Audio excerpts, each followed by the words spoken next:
Hello दोस्तों, स्वागत है आपका हमारे और आपके प्यारे से चैनल में NCERT UP board class 10th and 12th mathematics में।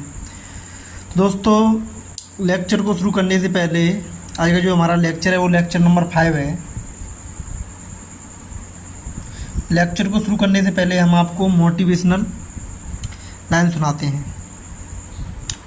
सपने देखने वाले बहुत मिलेंगे, सपने देखने वाले बहुत मिलेंगे, लेकिन उन्हें सच करने वाले वही होते हैं जो रोज़ मेहनत करते हैं।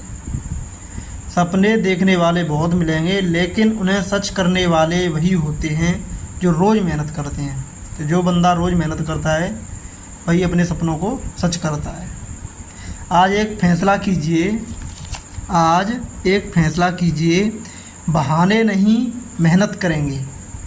आज आपको एक फैसला करना है, बहाने नहीं मेहनत करेंगे, डर नहीं आत्मविश्वास चुनेंगे, डर नहीं आत्मविश्वास चुनेंगे, हार नहीं सीखेंगे। आपको हार नहीं माननी है, सीखना है, निरंतर अपना आत्मविश्वास के साथ काम करना है, मेहनत करनी है। आपको बहाने नहीं बनाने हैं, डरना नहीं है, हार नहीं माननी है, रुकेंगे नहीं, आपको रुकना भी नहीं है। आप निरंतर काम करिए, जब आपको लक्ष्य प्राप्ति होगी। जब तक मंजिल हासिल ना हो जाए, जब तक आपको अपनी मंजिल नहीं मिल जाए, जब तक आपको निरंतर प्रयास करना है, काम करना है। याद रखिए, सक्सेस किसी किस्मत का खेल नहीं। याद रखिए, सक्सेस किसी किस्मत का खेल नहीं, बल्कि रोज़ की गई छोटी छोटी मेहनत का परिणाम है। कोई ये नहीं समझे कि सक्सेस कोई इसी को मिल जाती है तो वो किस्मत का खेल है, उसे किस्मत से मिल गई, नहीं, ऐसा कुछ नहीं है। बल्कि रोज़ की गई छोटी छोटी मेहनत का परिणाम है। अगर कोई इंसान रोज़ाना लगातार कंटिन्यूटी के साथ किसी भी काम को करता है तो वो अपने लक्ष्य तक आसानी से पहुंच सकता है। इसमें कोई जादू नहीं है।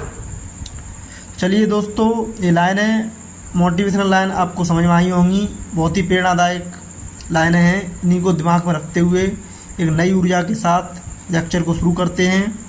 और आप सारे क्वेश्चनों को पहले वीडियो को पॉज करिए, क्वेश्चन को खुद से प्रैक्टिस करने की कोशिश कीजिए। अगर क्वेश्चन खुद से सॉल्व हो रहा है तो आप फिर उसका सॉल्यूशन देखिए बाद में। तो इससे क्या होगा, आपके अंदर का जो कॉन्सेप्ट होगा वो डेवलप हो जाएगा। क्योंकि क्वेश्चन को करने में जब मज़ा आता है जब पहले आप उसे खुद से करते हैं, ट्राई करते हैं, तभी उसमें आपको कुछ नया सीखने को मिलता है। आपको कोई भी चीज़ रटनी नहीं है, आपको अपने दृढ़ विश्वास और मेहनत और लगन से सभी क्वेश्चनों को करना है, कॉन्सेप्ट सीखने हैं, उनको अप्लाई करना है। जब भी आप मैथमेटिक्स में एक बहुत अच्छे स्टूडेंट बन पाएंगे। चलिए दोस्तों, आगे बढ़ते हैं इसी सोच के साथ। अब दोस्तों, कोई भी क्वेश्चन सॉल्व करने से पहले उस क्वेश्चन को पहले ध्यान से पढ़िए कि क्वेश्चन पूछ क्या रहा है। तो ये उदाहरण नंबर 11 है, काफ़ी बड़ा है लेकिन इसमें कुछ भी नहीं है, बहुत ही सिंपल है। उदाहरण नंबर 11 क्या कह रहा है, दो किसान रामकिशन और गुरचरण सिंह केवल 3 प्रकार के चावल जैसे बासमती, परमल तथा नौरा की खेती करते हैं। 2 किसान हैं आपके, रामकिशन है और गुरचरण है। 3 प्रकार के चावल हैं, उनकी क्या करते हैं, वो खेती करते हैं। दोनों किसानों द्वारा सितंबर तथा अक्टूबर महीने में इस प्रकार के चावल की बिक्री को निम्नलिखित ए तथा बी आव्यूहों में व्यक्त किया गया है। मतलब 3 प्रकार के जो चावल किए हैं, अब उनको वो बेचते हैं कौन कौन से महीने में, सितंबर में और अक्टूबर में। सितंबर में बिक्री कितनी हुई, अक्टूबर में कितनी बिक्री हुई, उसके ऊपर आव्यूह दिए गए हैं आपके ऊपर। मतलब सितंबर तथा अक्टूबर महीने में इस प्रकार के चावलों की बिक्री रुपयों में को निम्नलिखित ए तथा बी आव्यूहों में प्रदर्शित किया गया है। ए आव्यूह आपका दिया है, जैसे बासमती, परमल, नौरा और रामकिशन गुरचरण सिंह ने जो सितंबर महीने में बासमती, परमल, नौरा किया था, उसकी जो बिक्री की रेट है, बासमती कितने के बेचे उसने, 10,000 के। परमल कितने का बेचा, 20,000 का। नौरा कितने का बेचा, 30,000 का। ये तो रामकिशन ने बेचे। गुरचरण सिंह ने कितने के बेचे बासमती, 50,000 की। परमल 30,000 की। नौरा 10,000 रुपये की। इस तरीके से बिक्री हुई। ए जो बिक्री है, ए आप व्यू दिया है, वो क्या दिया है, मतलब सितंबर महीने में बिक्री दी है। जो आपके जो किसान थे, उन्होंने जो अपने चावल बेचे थे, तो उनकी सितंबर महीने में जो बिक्री है उसको आप व्यू ए द्वारा दर्शाया गया है, और जो अक्टूबर महीने में जो बिक्री है उसको आप व्यू बी से दर्शाया गया है। कहने का मतलब ये है। अब ए माइनस बी दिया है, इसका मतलब क्या है कि बी आप व्यू में बिक्री दर में कितनी कमी है, बी आप व्यू की बिक्री दर में कितनी कमी है वो बता रहा है ए माइनस बी। तो अक्टूबर माह में मतलब जो आपका बी आप व्यू है, अक्टूबर माह में बी की बिक्री में कितनी कमी आई है वो दिए ए माइनस बी। तो मतलब जो ए माइनस बी दिया है, तो आपका जो ए था वो 5,000 रुपये ज़्यादा बिका था, इसमें सितंबर के महीने में। अक्टूबर के महीने में 5,000 की रेट कम बिकी है। परमल जो था रामचरण का, वो आपका यानी कि 10,000 रुपये ज़्यादा बिका था सितंबर के महीने में। अक्टूबर के महीने में 10,000 रुपये कम बिका है। नौरा जो था रामचरण का, वो 24,000 रुपये ज़्यादा बिका था सितंबर के महीने में, और 24,000 रुपये कम बिका है किसमें, अक्टूबर के महीने में। इस तरीके से गुरुचरण सिंह का जो बासमती चावल था, वो मतलब सितंबर के महीने में 30,000 रुपये ज़्यादा बिक्री हुई थी, 30,000 रुपये ज़्यादा रेट में बिका था, और अक्टूबर में 30,000 रुपये की कम की रेट में बिका है। मतलब पहले मान लो 50,000 का बिका था, अब वो कितने का बिक रहा है, सिर्फ और सिर्फ 20,000 का। ये है कहानी। और जो गुर्जरण का परमल था, वो पहले कितने का बिक रहा था, 30,000 का, लेकिन अब 20,000 रुपये की क्या है, कमी। तो अब कितने का बिकेगा, 10,000 रुपये का। तो गुरुचरण सिंह का पहले नौरा बिक रहा था, 10,000 रुपये का बिका था, अब अक्टूबर के महीने में कितने का बेचेगा, वो 10,000 का ही बेचेगा, क्योंकि उसमें जो कमी आई है बिक्री में, रेट में जो कमी आई है वो 0 आई है। तो इस तरीके से हम इन दोनों जो दो आप व्यू दिए ए और ए माइनस बी, इनकी मदद से हम सेपरेट आप व्यू ए और आप व्यू बी निकाल सकते हैं। तो आशा करते हैं दोस्तों ये चीज़ आपको समझ में आई होगी। तो हमें कोई भी क्वेश्चन सॉल्व करने से पहले उसके बारे में उसको समझना है ढंग से। जब आप अच्छे समझ जाएंगे, जब ही सॉल्व करेंगे, तो आपका आंसर एक ही बार में सही निकल आएगा। तो पहले पार्ट में क्या पूछ रहा है, प्रत्येक किसान की प्रत्येक प्रकार के चावल की सितंबर तथा अक्टूबर की सम्मिलित बिक्री ज्ञात कीजिए। अच्छा, सितंबर तथा अक्टूबर की सम्मिलित बिक्री ज्ञात कीजिए। तो पहले प्रत्येक प्रकार के चावल की जो बिक्री दी है सितंबर महीने की, वो ए तो दे रखा है, बी आपको निकालना है। बी कैसे निकालेंगे, इसको मान लेगा समीकरण फर्स्ट, इसको मान लें समीकरण सेकंड। तो अगर समीकरण सेकंड में ए की वैल्यू पुट कर देंगे तो आपके बी का मान निकल आएगा आसानी से।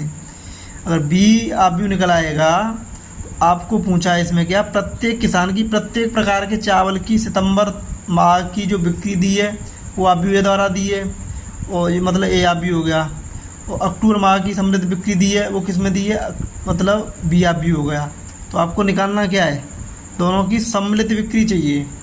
सम्मिलित बिक्री मतलब अक्टूबर सितंबर तक अक्टूबर की कुल, तो मतलब इन दोनों को क्या करना पड़ेगा, जोड़ना पड़ेगा। मतलब आप भी ए और आप भी को क्या करना पड़ेगा, जोड़ना पड़ेगा। तो इसलिए आपको क्या निकालना है इसमें, ए प्लस बी। पहले आप इसमें से, इन दोनों समीकरणों में से आप क्या करेंगे, आप पहले ए और बी को अलग से निकालेंगे। ए तो दिया ही है, बी को निकालेंगे। एक को समीकरण फर्स्ट मान लें, एक को समीकरण सेकंड मान लेंगे। चलिए करते हैं। तो इसका जो हल करेंगे हम फर्स्ट वाले पार्ट का, तो आपका ए तो दिया है, इसमें मैं डायरेक्ट लिख ले रहा हूँ 10,000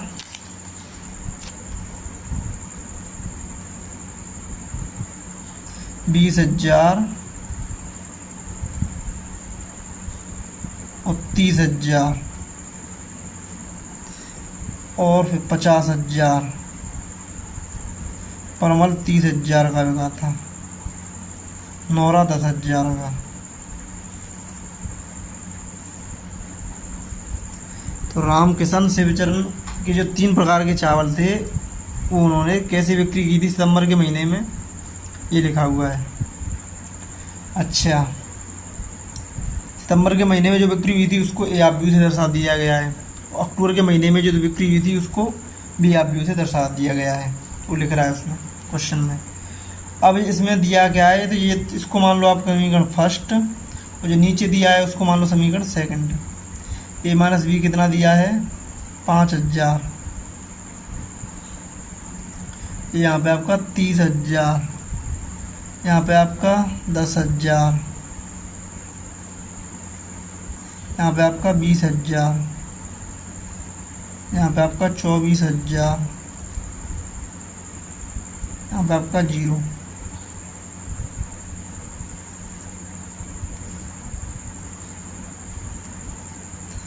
तो दोस्तों ये हो गए आपके दोनों समीकरण।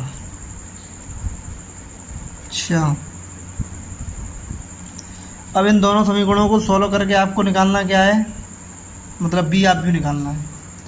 तो हम लिख सकते हैं पुट, या समीकरण एक को, या आप ऐसा कीजिए समीकरण फर्स्ट था सेकंड से, समीकरण फर्स्ट का मान समीकरण सेकंड में रखने पर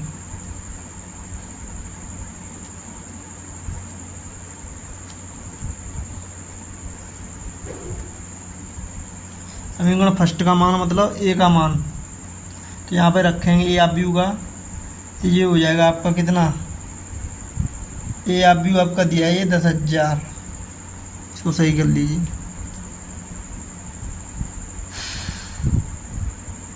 ठीक है, अब समीकरण फर्स्ट में रखेंगे तो ये हो जाएगा आपका 10,000। देखो जो समीकरण सेकंड में क्या करूँगा, माइनस बी को उधर ले जाऊँगा तो प्लस का हो जाएगा, लेकिन इसको लाऊंगा तो इधर माइनस का हो जाएगा। तो ए का वैल्यू मैं रख ही दे रहा हूँ 10,000, 20,000, 30,000, 50,000, 30,000, 10,000।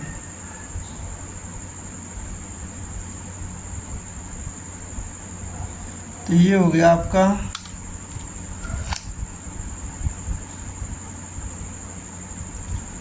आप भी हुए।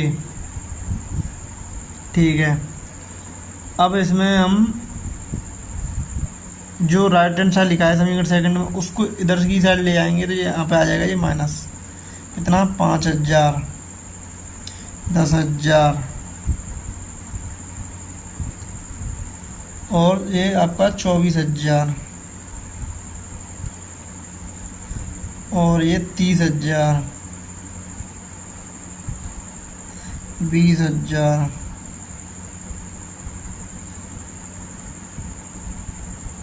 और ये 0।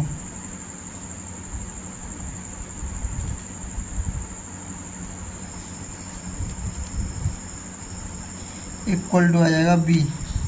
इसको आप सॉल्व कर लीजिए। 10,000 में से 5,000 गया तो कितना बचा 5,000, 20,000 में 10,000 गया तो 10,000,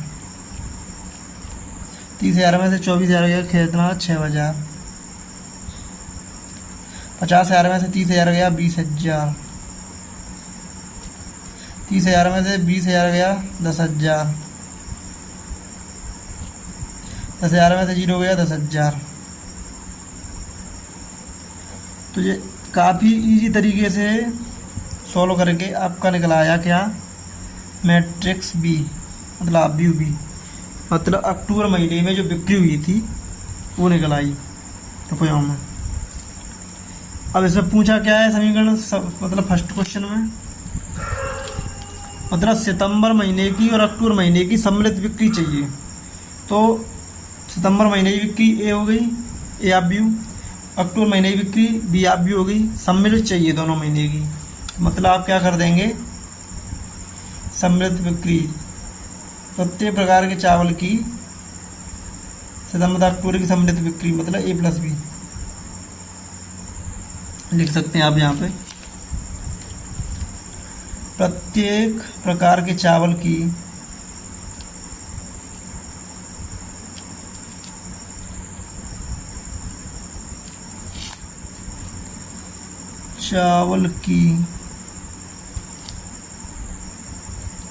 सितंबर तथा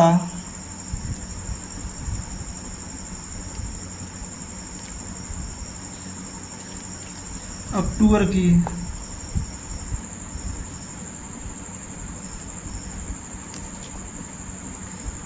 सम्मिलित बिक्री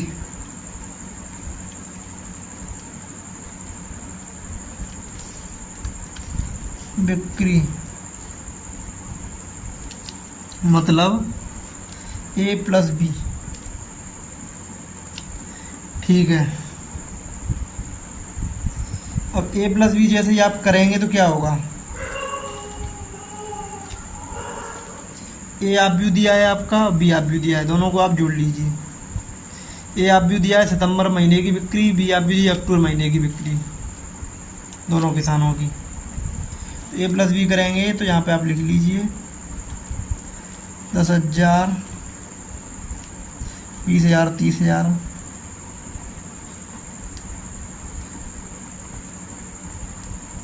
50,000, 30,000, 10,000।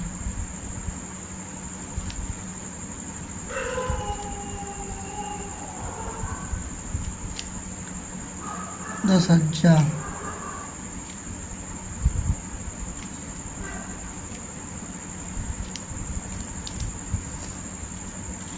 प्लस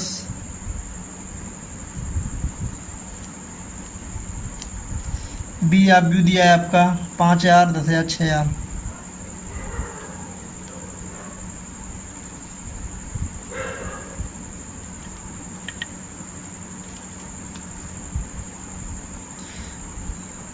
बीस हजार, 10,000, 10,000।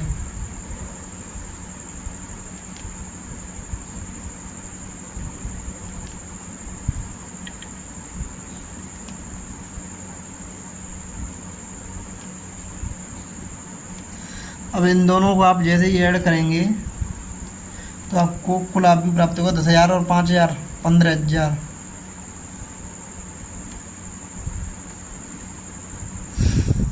20,000 और 10,000, 30,000।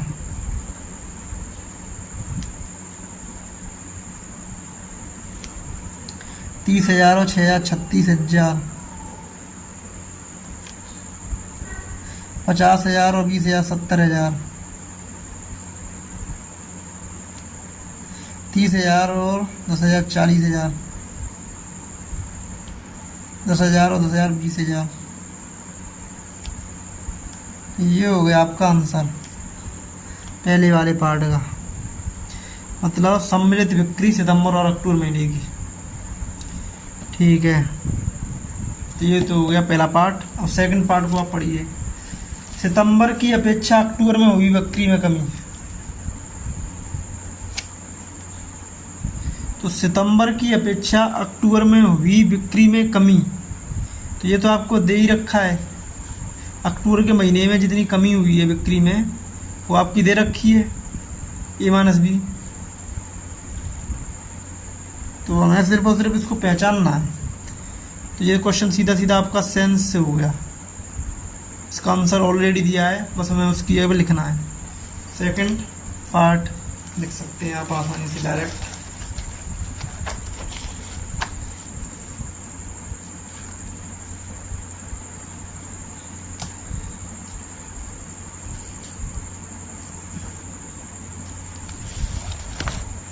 A-B बराबर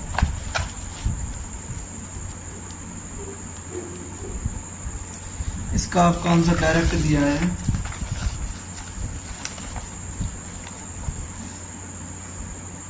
5,000,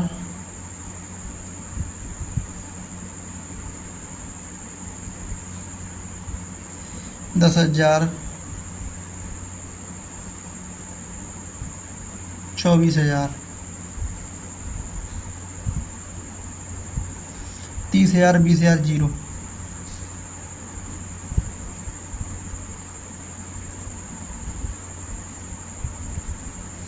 ये चावल आपका क्या है, बासमती, परमल, मौरा,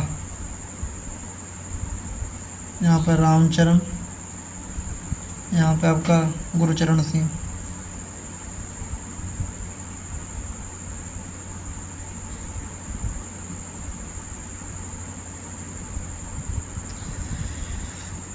तो दोस्तों ये जो हो गया आपका सितंबर की अपेक्षा अक्टूबर में होगी बिक्री में कमी।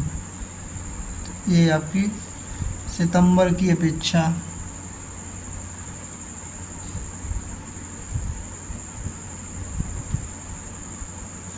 अक्टूबर में हुई बिक्री में कमी। अक्टूबर में हुई बिक्री में कमी।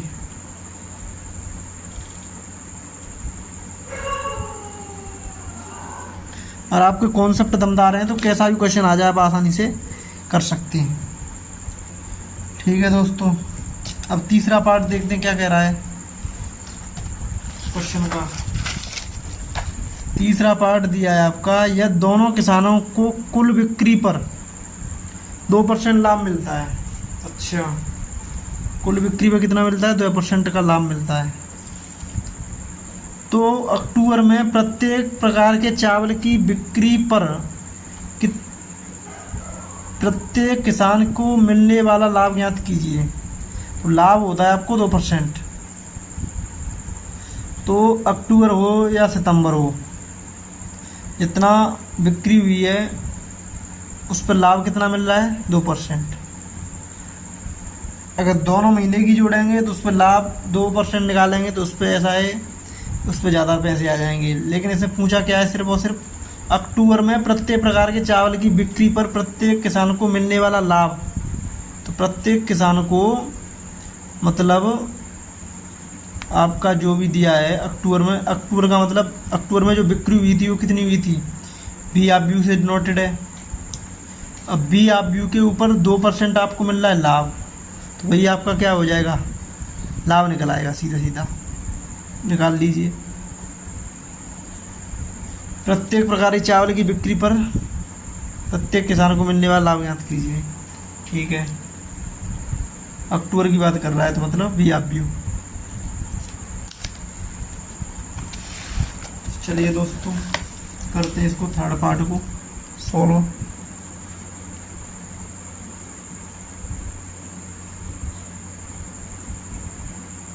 अक्टूबर में प्रत्येक प्रकार के चावल, अक्टूबर में प्रत्येक प्रकार के चावल की बिक्री, प्रत्येक प्रकार के चावल की बिक्री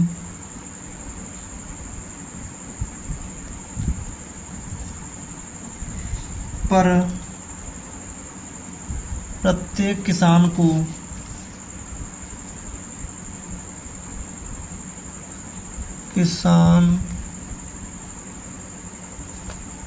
प्रत्येक किसान को मिलने वाला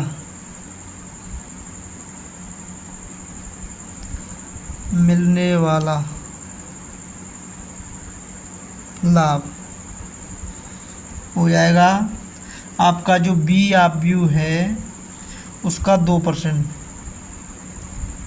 ये हो जाएगा आपका लाभ। ठीक है, निकाल लीजिए।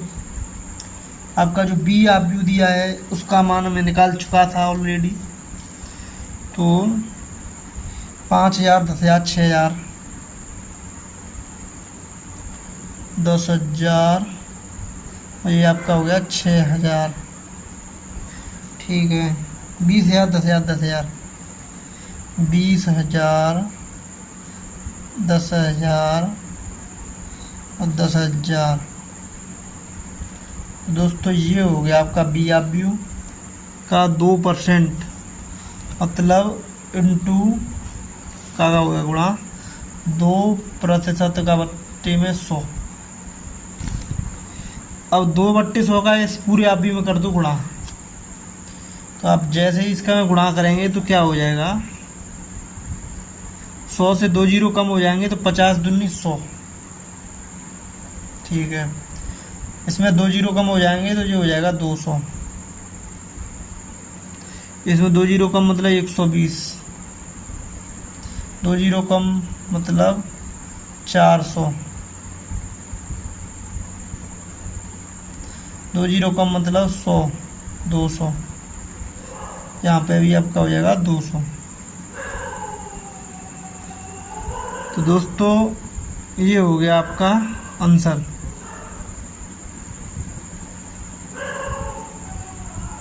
तो जो प्रत्येक किसान है उसको लाभ कितना मिल रहा है,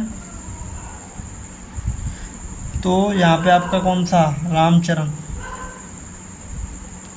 रामचरण को जो लाभ मिल रहा है 100 रुपये मिल रहे हैं बासमती पर लाभ के, 200 रुपये मिल रहे हैं परमल पे लाभ के, 120 रुपये मिल रहे हैं नौरा पे लाभ के। यहाँ पे हो जाएगा आपका बासमती, परमल, नौरा। इसी तरह गुरचरण सिंह है,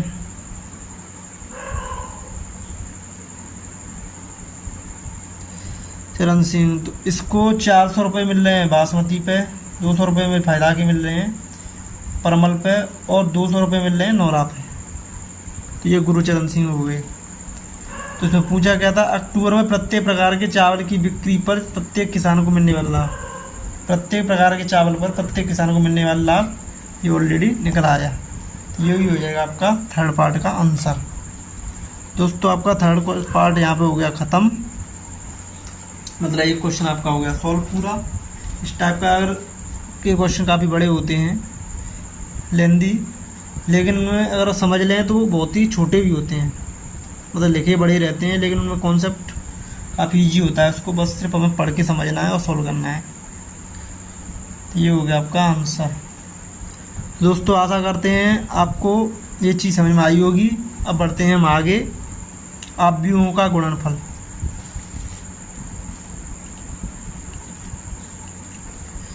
आव्यूहों का गुणनफल दोस्तों काफ़ी इम्पोर्टेंट है। आव्यूहों का गुणन मतलब दो आव्यूह या दो से अधिक आव्यूहों का आपस में गुणनफल कब संभव होगा। तो पहले हम दो आव्यूह की बात करते हैं।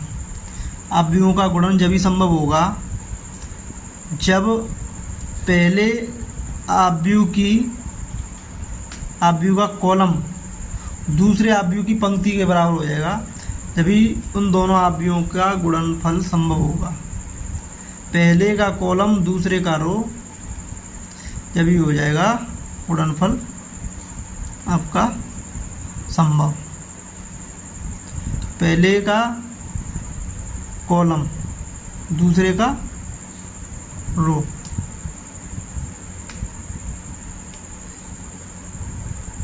मतलब जैसे एग्जाम्पल के लिए मेरे पास दो आव्यूह में, आव्यूह ए दिया है आपका मान लो m इंटू एन ऑर्डर का, और इसके गुणे में हो रहा है आपका b आव्यूह, तो ये हो जाएगा आपका p q ऑर्डर का मान लो। तो इन दोनों से अगर मुझे कोई c आव्यूह मिल रहा है तो उसकी कोटि क्या हो जाएगी, मतलब अगर इन दोनों आव्यूहों का गुणनफल जब ही संभव होगा, कब संभव होगा, आव्यूह ए, इसको आप नीचे लिख लीजिए,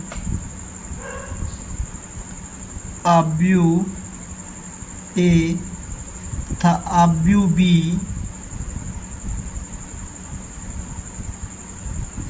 का गुणनफल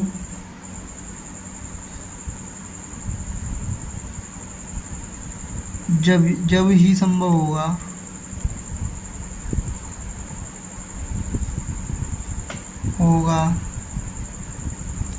जब आव्यूह ए का स्तंभ पी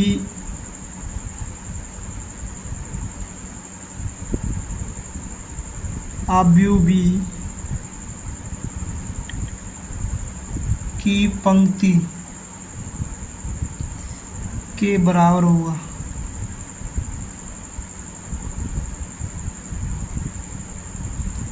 अतः n बराबर p तक क्रम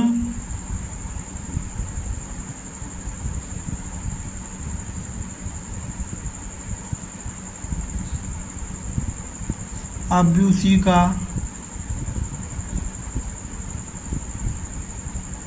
m गुणा q होगा।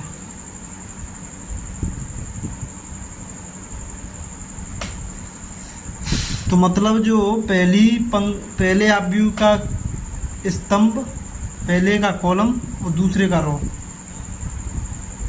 अगर ये क्या होना चाहिए, ये होना चाहिए आपस में बराबर, और इन दोनों को हटा दें तो बचा के आपका m और q, तो m गुणा q ये हो जाएगा इसका ऑर्डर।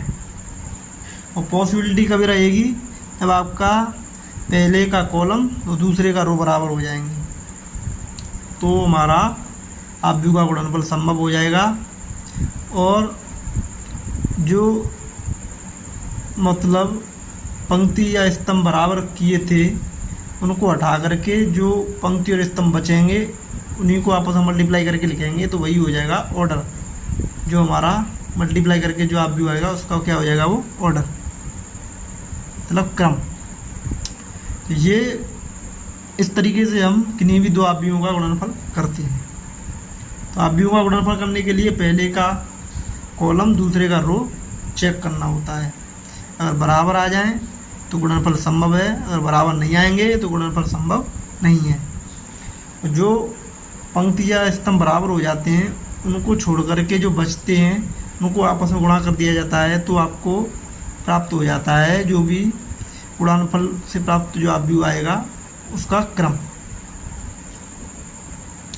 ठीक है दोस्तों, आशा करता हूँ कि ये चीज़ आपको समझ में आई होगी। अब इसके ऊपर हमारे क्वेश्चंस हैं, उनको मैं कराऊंगा तो भी आपके दिमाग में अच्छे से आ जाएगी।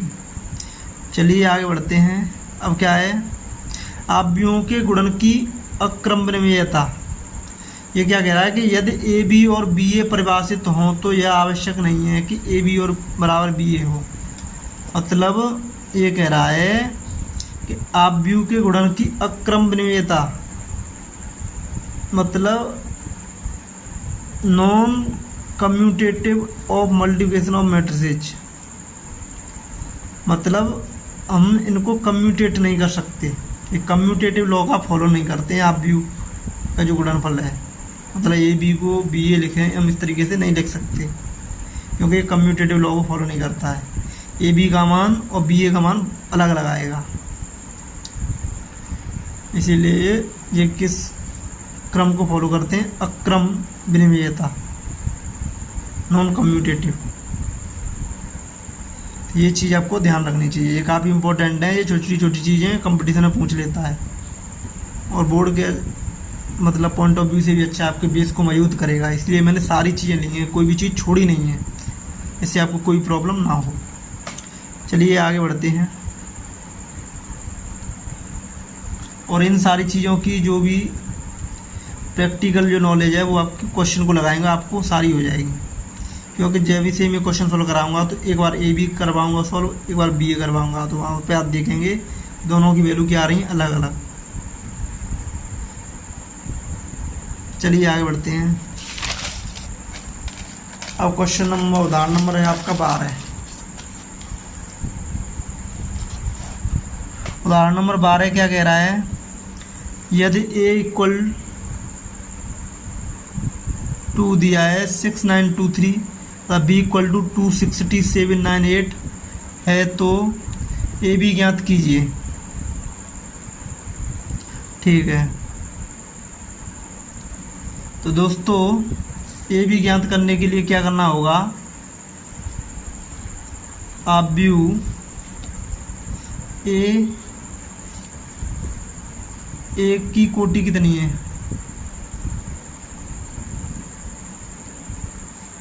ए की कोटि मतलब पंक्ति गुणा स्तंभ, पंक्तियों की संख्या कितनी है इसमें, 2 पंक्तियां हैं 2 स्तंभ हैं, तो 2 गुणा 2। अव्यूह बी की कोटि कितनी हो जाएगी,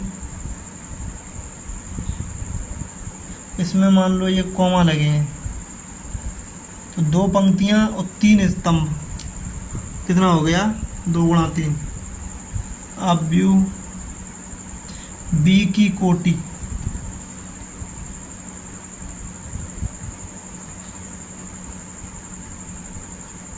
दो पंक्तियां हैं और 3 स्तंभ। पंक्तियां होती हैं आपकी क्षैतिज दिशा में जो अवयव होते हैं, वो वाली लाइन क्षैतिज वाली लाइन आपकी होगी पंक्तियां। ऊर्ध्वाधर वाली लाइन हो जाएंगी, अवयवों को मिलाने से जो लाइन बनेगी ऊर्ध्वाधर में, वो हो जाएगी आपकी स्तंभ। क्षैतिज दिशा में अवयवों को मिलाने से जो लाइन बनेगी वो कहलाएगी आपकी मतलब पंक्ति। तो पंक्ति क्षैतिज होती हैं, स्तंभ ऊर्ध्वाधर होते हैं। तो अवयव की कोटि निकल आई। अब यहाँ पे आप देख रहे होंगे कि ए बी तभी संभव होगा, अवयव ए बी जब ही संभव होगा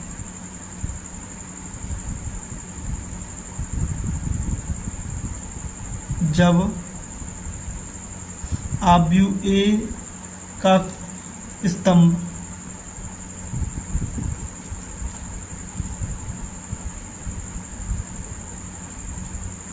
तो मैं इसमें सिर्फ और सिर्फ जो चीज़ है उसी को लिख रहा हूँ।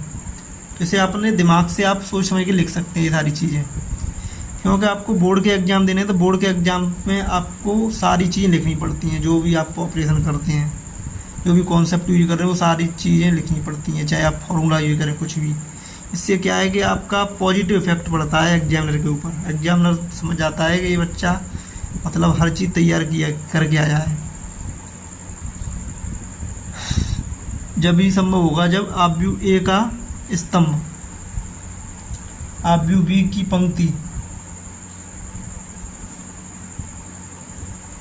पंक्ति के बराबर हो।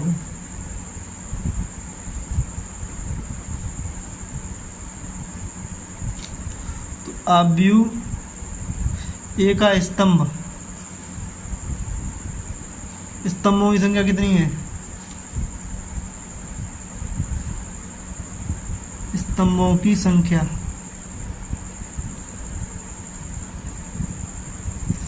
बी की पंक्तियों की संख्या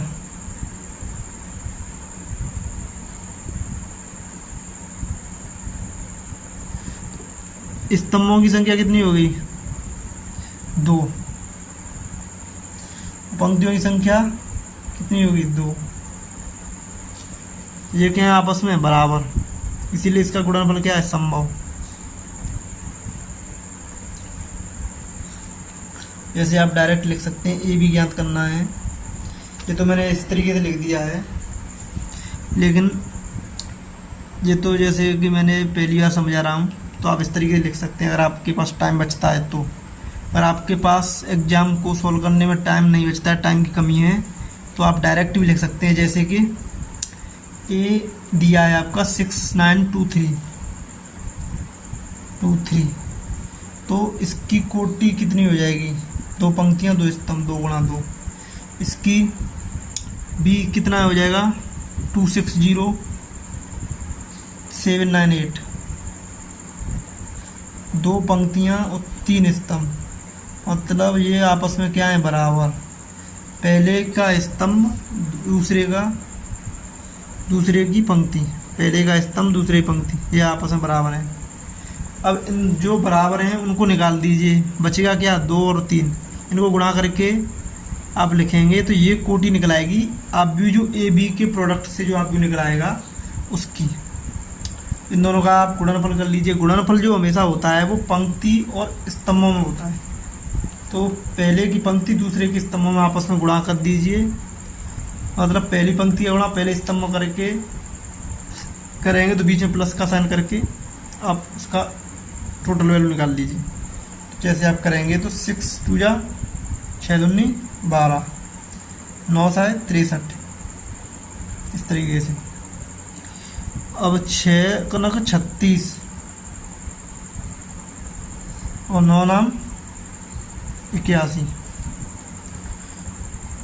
इसकी जो कोटि हो जाएगी 2 गुणा 3, 2 पंक्ति 3 स्तंभ। तो 6 गुणा 0 0 और 9 गुणा 8 लिख लीजिए इस तरीके से। 2 गुणा 2 तो 4 और 7 21, 2 6 12, 3 नाम 27, 2 0 का 0, 8 24। अब इसको आप ऐड कर लीजिए। 63 और 12 कितने हो गए?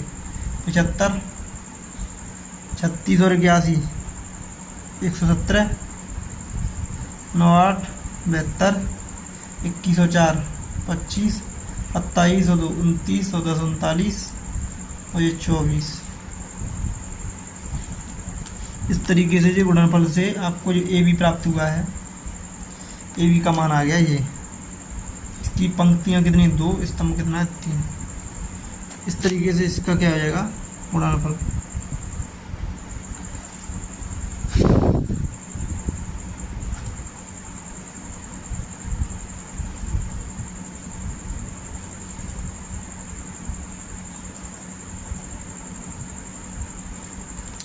हमेशा आप भी लिखते समय हम इसकी कोटि को जरूर दर्शाएं, क्योंकि इससे क्या होता क्या है कि जो भी मतलब एग्जामिनर होता है वो सॉल्व करता है, तो मतलब आपको इसी चीज़ को देख करके आपको पूरे से पूरे नंबर देता है,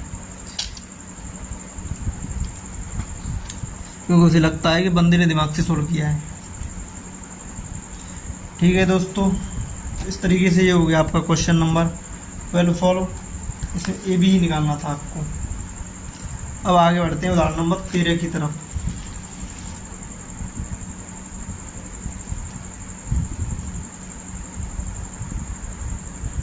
सॉल्व करते हैं उदाहरण नंबर 13 को। तो ये भी काफ़ी आसान है, गुणा के ऊपर है। तो चलिए इसको थोड़ा फास्ट करते हैं। मैं कॉन्सेप्ट आपको बता ही चुका हूँ सारे। तो दोस्तों इसको चलो हम करते हैं। अब इसमें क्या है, यदि ए आप व्यू दिया है, बी आप व्यू दिया है, तो ए बी और बी ए दोनों निकालने हैं आपको, मतलब मल्टीप्लिकेशन दिया है आप व्यू का। और आपको लास्ट में दर्शाना भी है कि A B not equal to B A. तो चलिए दोनों को कैलकुलेट करते हैं, तो वहाँ से हमें पता भी लग जाएगा कि ए बी और बी ए बराबर हैं या नहीं है। सारे काम हो जाएंगे। तो पहले आप निकालो ए बी। तो ए की जगह पे क्या है? 1 -1 1 -2 3 -4 2 5, ये आपका अभी ये हो गया। इसमें पंक्ति कितनी है? पहली पंक्ति, दूसरी पंक्ति, 2 पंक्ति, पहला स्तंभ, दूसरा स्तंभ, तीसरा स्तंभ, 3 स्तंभ। तो इसकी आ गई कोटि। और आपका यहाँ पे हो जाएगा बी 2 3 4 5 2 1। इसमें पंक्ति कितनी है? 3।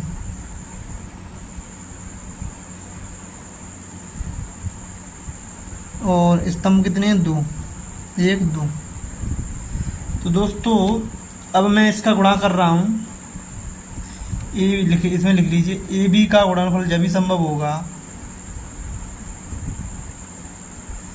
ए बी का, ये चीज़ आपको हर क्वेश्चन में लिखना है।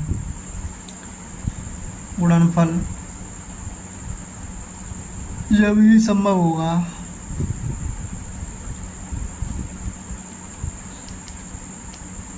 जब ए का स्तंभ की संख्या कितनी है? 3 तथा बी की पंक्तियों की संख्या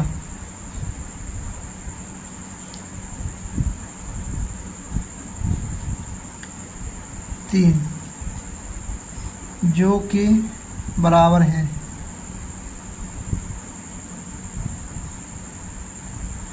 अतः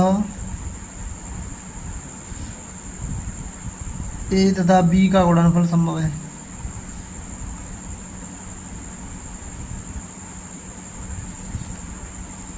संभव है। ठीक है, ये लिख दिया। अब इसका आप गुणा कर लीजिए।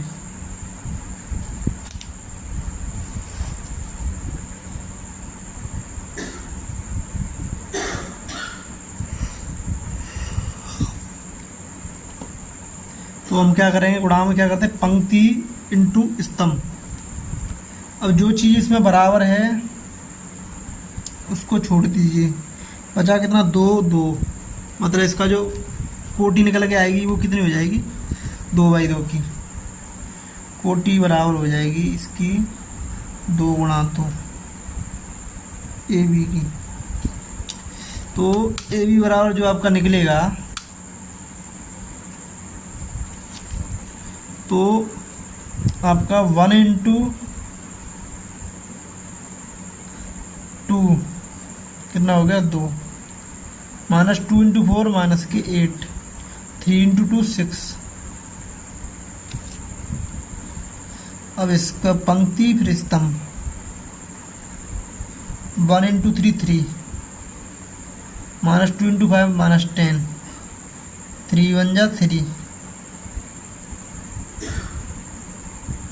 Minus 4 into 2 minus 8, 2 into 4 8, 5 into 2 10, minus 4 3 जा 12, 2 5 जा 10, 5 1 जा 5।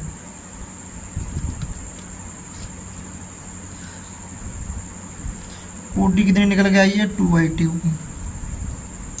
अब यहाँ से आप देखें 6 2 8 माइनस 8 ये हो जाएगा आपका 0, और 3 और 3 6, 6 माइनस 10 माइनस 4, 8 और 8 0 कट गया, यहाँ पे बचेगा 10, 10 में से 12 गया माइनस 2, 5 में 2 गया 3। इस तरीके का आपका आप भी निकल आया, इसकी कोटि आ गई 2/2 की। ठीक है, अब हम क्या करेंगे, मुझे निकालना है बी।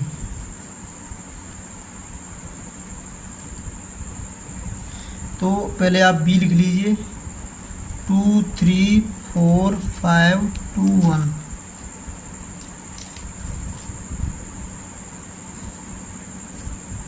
पंक्ति कितनी है इसमें, 3, स्तंभ कितने हैं, 2, इसकी कोटि 3/2 की।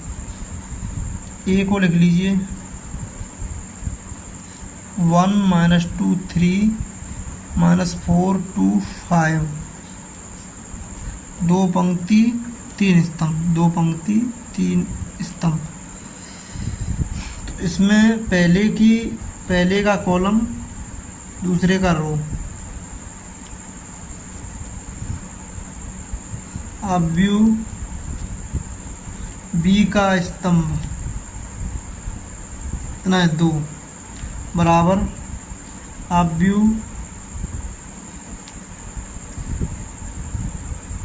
ए की पंक्ति स्तंभों की संख्या, अब व्यू ए की पंक्तियों की संख्या।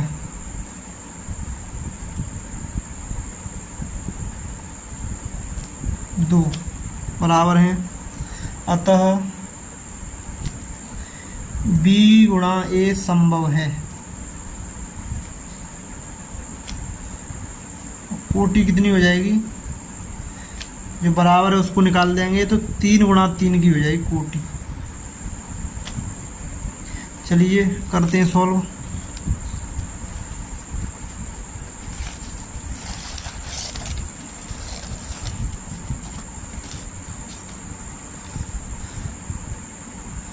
तो बी ए बराबर 2 3 4 5 2 1,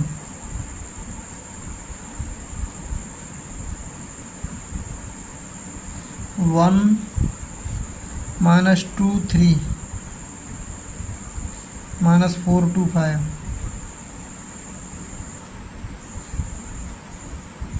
2 पंक्ति 3 स्तंभ। ठीक है, बराबर हो गए इसके संभव है। चलो करते हैं सॉल्व। तो पंक्ति इंटू स्तंभ, तो 2 एकन 2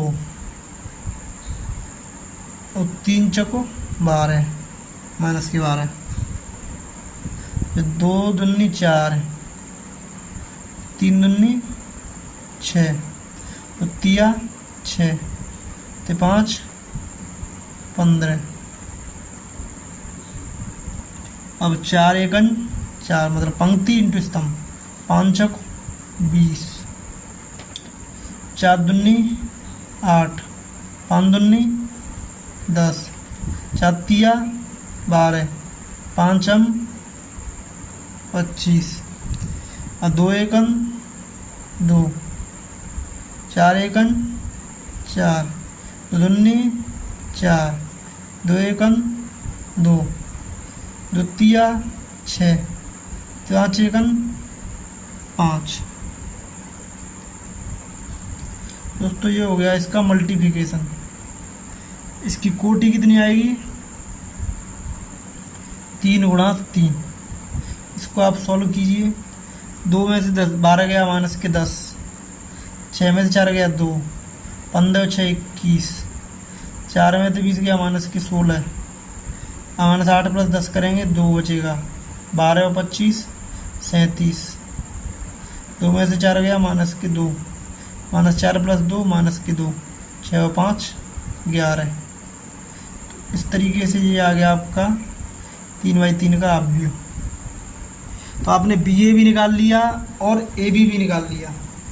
तो यहाँ पर इनकी कोटियाँ भी अलग अलग आ रही हैं, ए बी और बी ए की कोटियाँ ही अलग आ रही हैं, तो ये कभी बराबर नहीं हो सकते। दो अवयव बराबर जब ही होते हैं उनकी कोटियाँ समान हों और उनके संगत अवयव बराबर हों, जब भी दो अवयव बराबर होते हैं। तो हम यहाँ से कह सकते हैं कि अवयव A B not equal to अवयव बी ए इति सिद्धम।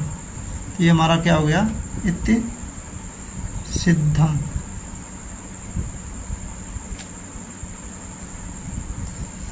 दोस्तों यहीं पे करते हैं ख़त्म। उदाहरण नंबर 13। अब उदाहरण नंबर 14 समझ लो, कोई दिक्कत नहीं, छोटा सा है। ये उदाहरण नंबर 14 क्या है? ये ऑलरेडी सॉल्व है।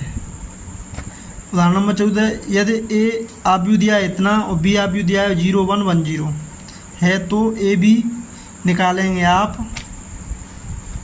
ये भी 2/2 का है, ये भी आपका 2/2 का है।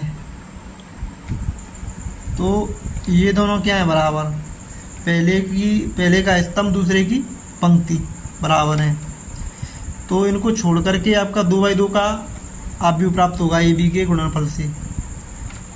और ये दो बराबर, जो इसका स्तंभ और इसकी पंक्ति बराबर है, इसलिए इसका गुणनफल संभव है, मतलब ए बी निकल जाएगा। ए बी निकाला मैंने गुणा करके, तो पंक्ति इंटू स्तंभ करना पड़ेगा।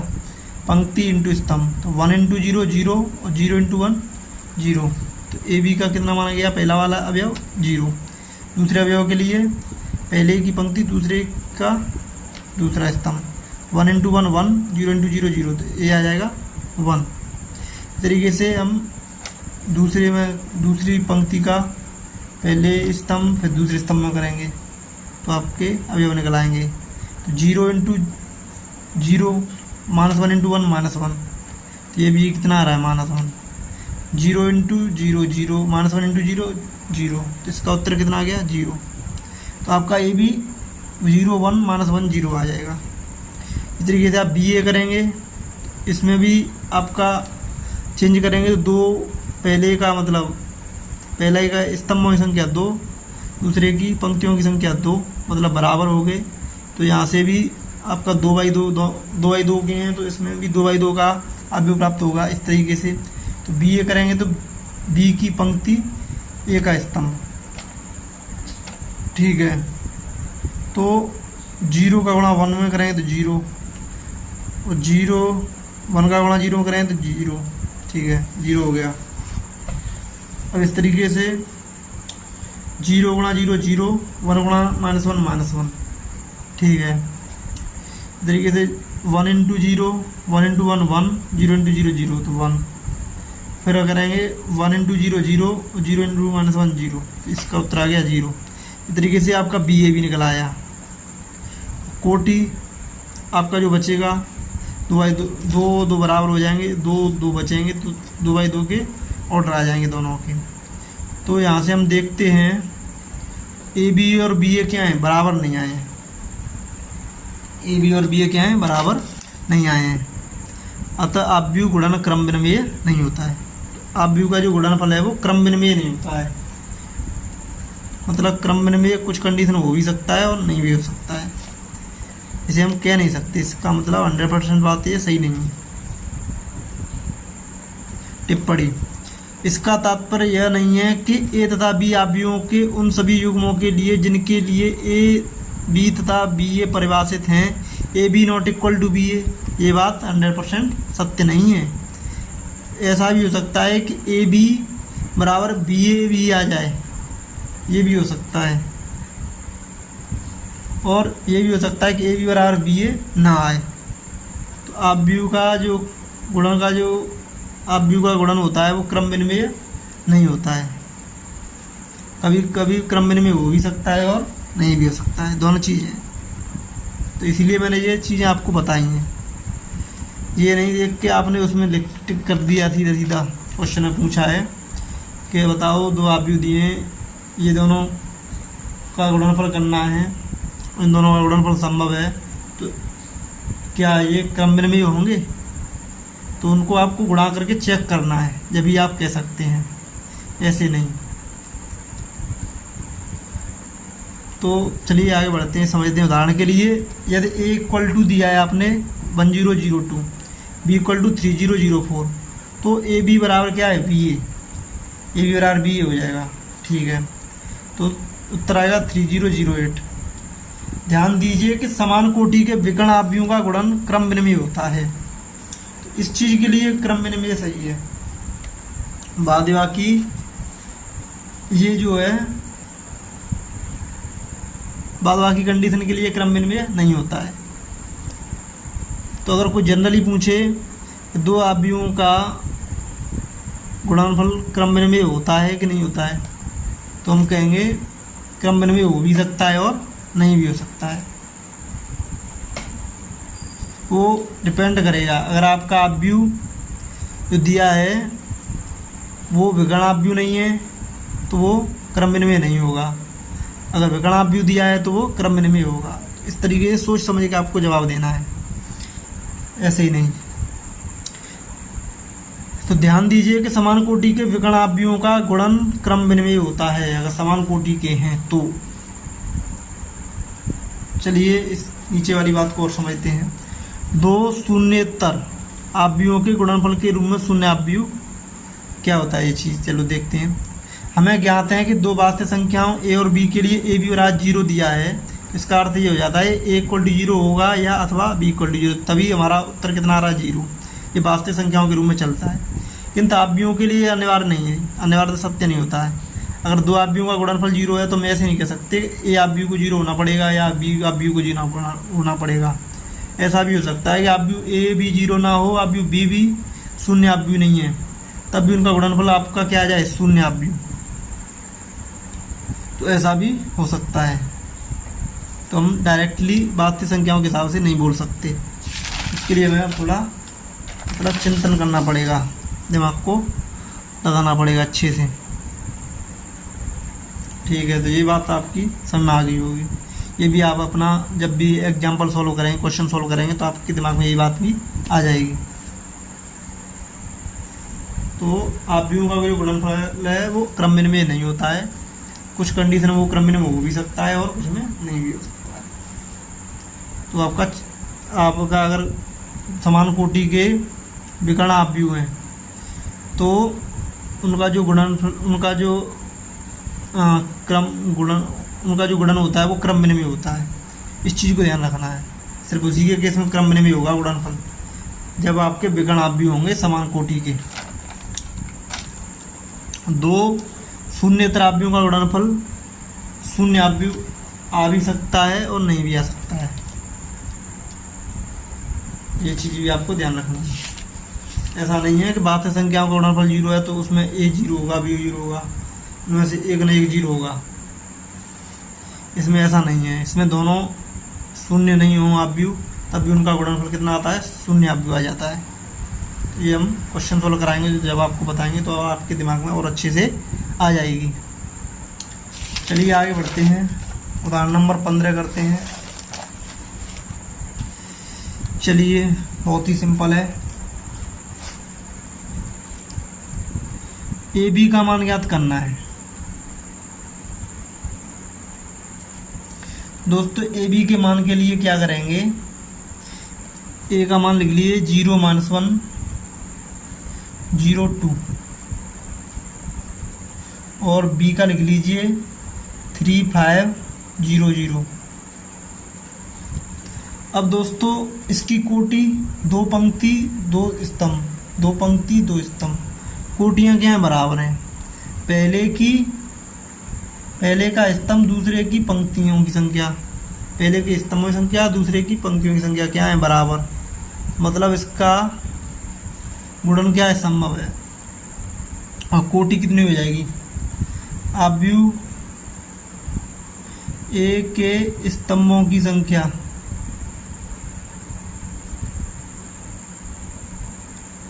बराबर बी आव्यूह बी पंक्तियों की संख्या।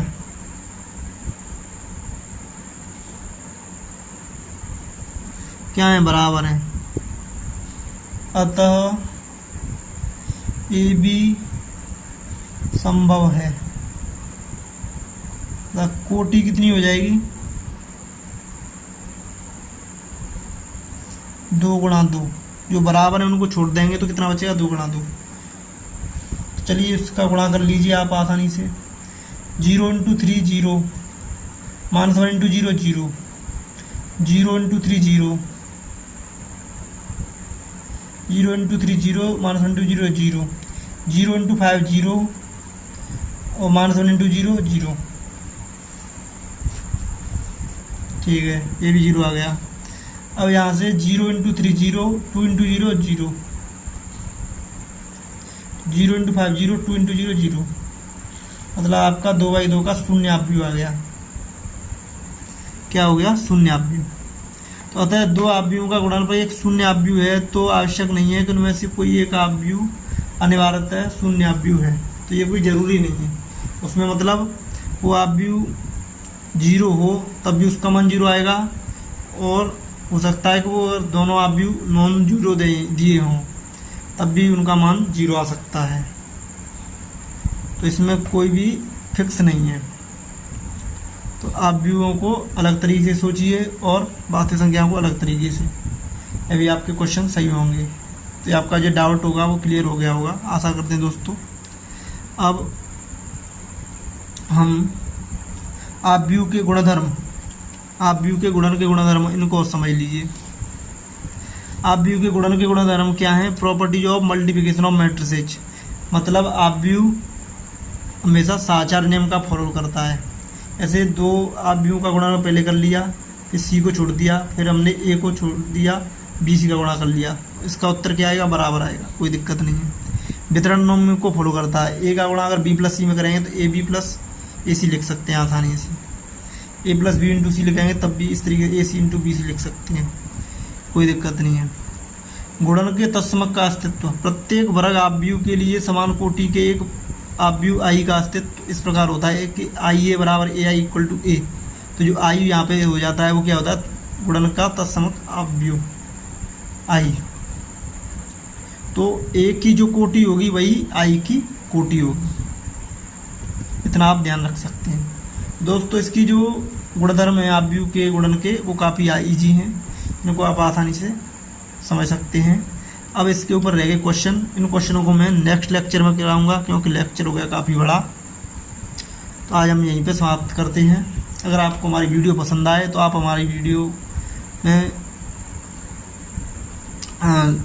Please like share and comment and subscribe ज़रूर करें। और अगर आपको कोई डाउट हो तो हमें कमेंट ज़रूर करें, जिससे हम नेक्स्ट लेक्चर में आपके उस डाउट को क्लियर करें। Thank you for all the very best.